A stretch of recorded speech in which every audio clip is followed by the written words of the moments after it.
ዛሬ ደግሞ ይዤላችሁ የመጣሁት አሰሪዎቻችሁ ወይም መዳሞቻችሁ ወይም ደግሞ አረብ ቤት እየሰራችሁ ከሆነ መዳም ቤት ውስጥ መዳሞቻችሁ ማሟላት ያለባቸው የግድ ለእናንተ ማሟላት ያለባቸው 7 ዋና መሰረታዊ ነገሮች ነው የምነግራችሁ።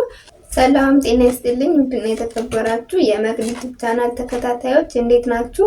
እኔ ያለው እግዚአብሔር ይመስገን። ለዚህ ዩቲዩብ ቻናል አዲስ ከሆናችሁ ሰብስክራይብ እና ላይክ ሼር ያደረጋችሁ ቤተሰብ ሁኑኝ። ሀሳብ አስተያየት ካላችሁ ደግሞ ኮሜንት መስጫው ላይ አስቀምጡልኝ። ዛሬ ደግሞ ይዤላችሁ የመጣሁት አሰሪዎቻችሁ ወይም መዳሞቻችሁ ወይም ደግሞ አረብ ቤት እየሰራችሁ ከሆነ መዳም ቤት ውስጥ መዳሞቻችሁ ለእናንተ ማሟላት ያለባቸው የግድ ለእናንተ ማሟላት ያለባቸው 7 ዋና መሰረታዊ ነገሮች ነው የምነግራችሁ። ለዚህ ዩቲዩብ ቻናል ግን አዲስ ከሆናችሁ ሰብስክራይብ እና ላይክ ሼር ማድረጋችሁን እንዳትረሱ። ቅድም እንደነገርኳችሁ ምን ብያችሁ ነበር? መዳሞቻችሁ የግድ ደግሞ ለእናንተ ማሟላት ያሉባቸው አለ። እናንተም ደግሞ ለእነሱ ማድረግ ያለባችሁ ብዙ ነገሮች አሉ። እንደ ስራ መስራት ብቻ የተለያዩ ነገሮች አሉ።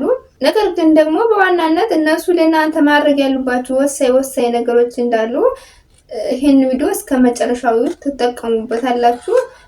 ሰብስክራይብ ያላደረጋችሁ ቤተሰቦች ሰብስክራይብ ማድረጋችሁን እንዳትረሱ።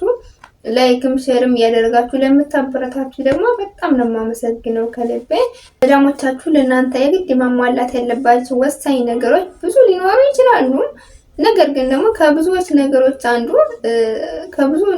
ውስጥ 7 ነገሮች ነው የምነግራችሁ። አንደኛና የመጀመሪያው ደሞዛችሁን በጊዜ መስጠት ግዴታ አለባችሁ። ደሞዛችሁን በጊዜ ካልተሰጣችሁ እንደማትሰሩ ይታወቃል። ብዙ ነገሮች ሊያጋጥማችሁ ምናምን ይሆናል። ግን ደግሞ መዳሞቻችሁ ደሞዛችሁን በአግባቡ የማይሰጧችሁ ከሆነ ወይ እኔ ነው የምልክልሽ እያሉ ብዙ የሚዋሹ ምናምን መዳሞች አሉ። ወይም ደግሞ በቃ ባለማወቅ እናንተ ዝም ሊሏችሁ ስለሚችሉ ዛሬ ነገ ከነገ ወዲያ ምናምን እያሉ ጊዜውን ሊያጣፉባችሁ ስለሚችል የግድ ለእናንተ ደሞዛችሁ መሰጠት አለባችሁ። ከቻላችሁ እራሳችሁ ብትልኩት ወሳኝ ነገር ነው። ግን ደግሞ ከእጃችሁ ይቀመጥና 3 ወይም 4 ወር ከሆነ በኋላ እናንተ መላክ በምትፈልጉበት ሰዓት መላክ እንዳለባችሁ ነው የምነግራችሁ። ብዙ እህቶች እንደዚህ አይነት ነገሮች ያጋጥሙኛል። ብቻ የገንዘብ መወሻሸት ምናምን መቀመጥ ምናምን ነገሮች አሉ። ግን 1 ወር ካለፈው በኋላ ተነጋግራችሁ ካልሆነ 2ኛ ወር እስኪደርስ መጠበቅ ያለባችሁ። ዝም ስላሏችሁ ብቻ እናንተ ደግሞ ዝም አትበሉ። ተቀበሏትና ከእጃችሁ አስቀምጡት፣ ከፖርሳችሁ አስቀምጡት። የትም ቦታ ብትሄዱ እንኳን በውስጥ ማሰራችሁ እንኳን ማስገባት ትችላላችሁ። ምንም ኖርማል የሆነ ነገር እኮ ነው። ምንም የሚከብድ ነገር የለውም። ስንት ሰዎች ስንት ብር ይዘው እየዞሩ አይደለም 3-4 ወረቀት የሆነ ብር። ስለዚህ ደሞዛችሁን በአግባቡ የመሰጠት ግዴታ እንዳለባችሁ እናንተም ተናገሩ። እነሱም ስለሚያውቁት ዝም አትበሏቸው። በሁለተኛ ደረጃ የስራ ልብስ የማሟላት ግዴታ አለባቸው። በተለይ ደግሞ አዳዲስ መዳም ቤት የምትገቡ የተለያየ ከቦታ እየተቀያየረ ምናምን ሊሆን ይችላል። አንዳንድ መዳሞች በራሳችሁ እንድትገዙ ምናምን ሊያደርጓችሁ ይችላል። በራሳችሁ ልብስ እንድትሰሩ ምናምን ሊያስገድዷችሁ ስለሚችል እናንተ ደግሞ በራሳችሁ ልብስ መልበስ የለባችሁም። በራሳችሁ ገንዘብ የስራ ልብስ መልበስ የለባችሁም። ይሄ ስትወጡ የምትለብሱት ምናምን በራሳችሁ ፍላጎት የምትገዙት ልብስ ኖርማል ነው፣ መግዛት ትችላላችሁ። ግን የእነሱን ቤት እያጸዳችሁ የእነሱን ስራ እየሰራችሁ የስራ ልብስ ማልበስ ግን ግዴታ አለባቸው። ለምሳሌ የመምህር የሆነ ልብስ ጋውን ምናምን አለ፣ ከቢሮ ወይም ከመስሪያ ቤት የሚቀበሉት ነው፣ በብራቸው የሚገዙት አይደለም። ለምሳሌ ደግሞ ሐኪሞች አሉ። ሐኪሞችም ልክ የስራ ልብስ የሆነ አላቸው ከዛ የሚቀበሉት ማለት ነው።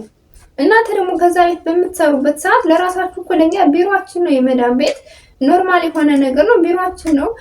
ገንዘባችን የመከፈል ግዴታ አለባቸው። የስራ ልብስ ደግሞ መስጠት አለባቸው። ከለሩም በራሳቸው መጫም ይሁን አጠረ ረዘመ ምናምን የሚባል ነገሩ እሱ ከቁጥር የሚገባ አይደለም። ግን ደግሞ ብዙ እህቶች በራሳቸው ገንዘብ ይገዛሉ። ሰርቶ ካፈዝሞ ውሃ ቅዳ ውሃ መልስ የሆነ ህይወት ምናምን ስለሚኖረው የስራ ልብስ እነሱ እንደሚገዙላችሁ መናገር አለባችሁ። ዝም ደግሞ አትበሉ።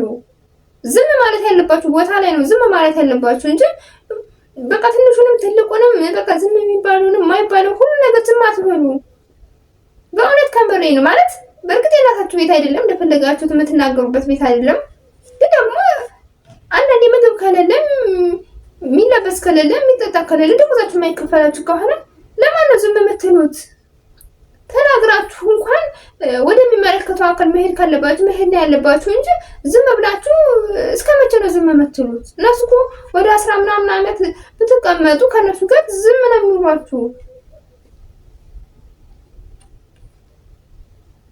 በሶስተኛ ደረጃ ደግሞ ያስቀመጥኩት ወይም ከወረቀቱ የተቀመጠው ማለት ይቻላል ለሴት ልጅ የሚያስፈልጋትን እንደ ሞዴስ፣ ሻምፖ፣ ቅባት የመሳሰሉትን ነገሮች የማሟላት ግዴታ አለባት። ማለት ይሄን ስላችሁ እንዳለ ብዙ ነገሮች እንዲሟሉላችሁ ምናምን ነገር ሳይሆን ግዴታ የሚያስፈልገን ነገሮች አሉ።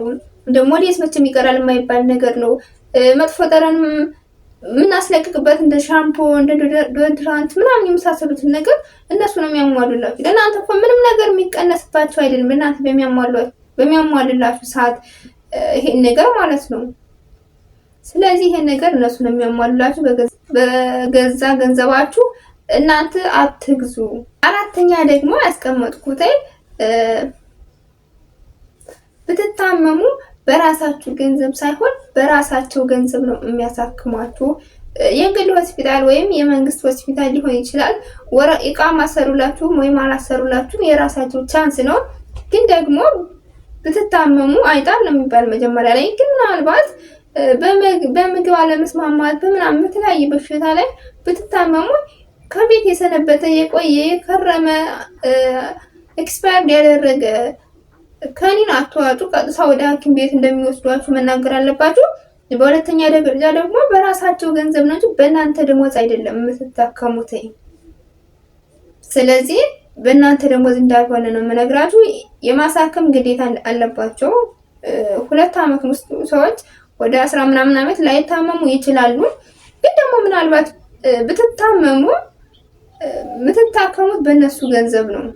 እናንተ ብቻ ካመማችሁ ቀጥታ መናገር አለባችሁ። ይሄ ይሻለኛል ምናምን ማለት የለም። ሁለተኛ ደግሞ ከቤት የቆየ ከኒና ምናምን ወሰዱ ሲሏችሁ እሺ ብላችሁ አትጠቀሙ። ከአረቦች ቤት የሌለ ከኒና አይነት የለም። እኛ ሀገር ስራዬን ብለው ሐኪም ቤት ምናምን የከፈቱን የእነሱን ያክል ከኒና የላቸውም። ግን የአረቦቹም ከኒና እኔ ራሱ አላውቅም። እግዚአብሔር ይመስገን እያልኩኝ ጣት ማታ እግዚአብሔርን ማመሰግንበት አንደኛውና ዋነኛው ምክንያት ይሄ ነው። ምናቸውን እንደሚያማቸው አላውቅም። በመብል ብዛት ይሁን በእንቅልፍ ማጣት ይሁን አላውቅም። ብቻ ሁሌም ከኒና ካፋቸውና ከቦታው አይለያይም። ሁሌም ከኒና የሚጠቀሙ እና እነሱ እንደለመዱት የቤቱን ከኒና በሚጠቀሙበት ሰዓት እናንተ ደግሞ አሞኛል ብላችሁ በምትናገሩበት ሰዓት ከኒና ምናምን ውሰዱ ሲሏችሁ ከቤት የቆየ ይሄን መጠቀም አልችልም፣ ይሄን መጠቀም ነው አልፈልግም ማለት አለባችሁ። ኖርማል እኮ ነው። ምንም አዲስ ነገር የለውም። እኔ የማላውቀው ከሆነ ያልተመረመርኩትን ከኒና መጠቀም ስለማልፈልግ ወደ ሐኪም ቤት ወሰድኝና ከሐኪም የታዘልኝ ከኒና አዲስ ከፋርማሲ ገዝቼ ነው መጠቀም ምፈልግ ማለት አለባችሁ። ያገኛችሁትን ከኒና አትጠቀሙ። ብትመረመሩ በእነሱ ገንዘብ ስለሆነ እንደሚወስዷችሁ መናገር አለባችሁ።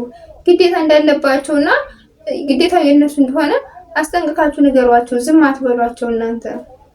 በአምስተኛ ደረጃ ደግሞ ኮንትራት ስጨርሱ ወደ ኢትዮጵያ በራሷ ገንዘብ የማሳፈር ግዴታ እንዳለባት እነግራችኋለሁ። ብዙ እህቶች ወደ ኢትዮጵያ ብሳፈርስ በራስ ገንዘብ ነው ወይስ በሷ ገንዘብ ነው ምናምን ትላላችሁ። ግን ኮንትራት ከጨረሳችሁ በራሷ ገንዘብ ነው የምታሳፍራችሁ። እናንተን ጠልባችሁ ስላስመጣኝ እናንተን ማሳፈር ያለባት ግዴታው የሱ ነው። ነገር ግን የእናንተ ግዴታ ደግሞ መቼ ላይ ነው? ለምሳሌ ከሷ ቤት ከገባችሁ በ4 ወር በ5 ወር እሷን መዳሟን አልፈልግም ብላችሁ ከሄዳችሁ ከሷ ቤት ከወጣችሁ ወደ ኢትዮጵያ ከተሳፈራችሁ ወይም ወደ ቢሮ ማመለስ ካልፈለጋችሁ ቀጥታ ወደ ኢትዮጵያ መሳፈር ከፈለጋችሁ እዚህ ላይ ደግሞ የእናንተ ነው ግዴታው። ለምን መዳም እየፈለጋቻችሁ እናንተ ማትፈልጓት ከሆነ በራሳችሁ ደሞዝ ነው። እዚህ ላይ ደግሞ መዳሞቻችሁ የማይፈልጓችሁ እናንተ እነሱ የምትፈልጉ ወይም ስራውን የምትፈልጉ ከሆነ 2 ወርም 3 ወርም 4 ወርም ከአንድ ቤት ስሩ ኮንትራት ሳትጨርሱ። ግዴታው ግን ደግሞ የመዳም ነው። ምክንያቱም ማትፈልጋችሁ መዳም ስለሆነች ማለት ነው። የመጨረሻው ደግሞ ምግባችሁን በአግባቡ የመስጠት ግዴታ አለባቸው። ብዙ እህቶች ትራባላችሁ፣ ትጠማላችሁ፣ ደህና መኝታ ቦታ የላችሁም፣ ሽንት ቤት ትተኛላችሁ፣ ደህና የሚለበስ ብርድ ልብስ ወይም አንሶላ የላችሁም። ብዙ እህቶች በውስጥ መስመር ያወሩኛል ምናምን ነገር በእንደዚህ አይነት አጋጣሚ ምናምን ውስጥ እየኖሩ ነው። ግን ለእንጀራ ብለን የመጣ ነው ምናምን ይላሉ። ኦፍኮርስ ሁላችንም ለእንጀራ ነው የመጣ ነው። ግን ደግሞ ምንም የሚቀነስባቸው ነገር የለም። ለእናንተ እንደዚህ አይነት ነገሮችን ስላሟሉ እንደዚህ አይነት ነገሮችን ስላደረጉ ምንም የሚቀነስባቸው ነገር እኮ የለም። በእውነት ለእነሱ ከሚያወጡት ይልቅ ለእናንተ እንደዚህ አይነት ነገር ቢያደርጉላችሁ ምንም ነገር አይቀነስባቸውም። ስለዚህ እነዚህ ነገሮች ማሟላት ግዴታ በመዳማችሁ እንደሆነ ነው የነገርኳችሁ። ለዚህ ዩቲዩብ ቻናል አዲስ ከሆናችሁ ሰብስክራይብ እና ላይክ ሼር እያደረጋችሁ ቤተሰብ ሁኑ። የዛሬ ቪዲዮ ደግሞ ይሄን ይመስል ነበር። ሀሳብ አስተያየት፣ ጥያቄ ካላችሁ ኮሜንት መስጫው ላይ አስቀምጡልኝ እመልስላችኋለሁ ማለት ነው። ሰብስክራይብ እና ላይክ ያላደረጋችሁ ሰብስክራይብ እና ላይክ ማድረጋችሁን እንዳትረሱ። ሸር ደግሞ ያደረጋችሁ ለጓደኞቻችሁ አድርጉላችሁ፣ ተጠቀሙበታል። ብዙ አዳዲስ ሰዎች ሲመጡ ብዙ ነገሮች ላያውቁ ስለሚችሉ ያወቁት ነገር በጣም ወሳኝ ነገር ነው። ለመከራከር፣ ለመናገር፣ ለማወቅ ብዙ ነገሮች ስለሚጠቅማቸው ከመደንገጥ ይልቅ ካወቁት በኋላ ቢጠየቁ ወይም ቢናገሩ ግዴታ በማን እንደሆነ ማወቅ ስለሚችሉ በእንደዚህ አይነት ነገሮች ብትጠቀሙበት ወሳኝ ነገር ነው።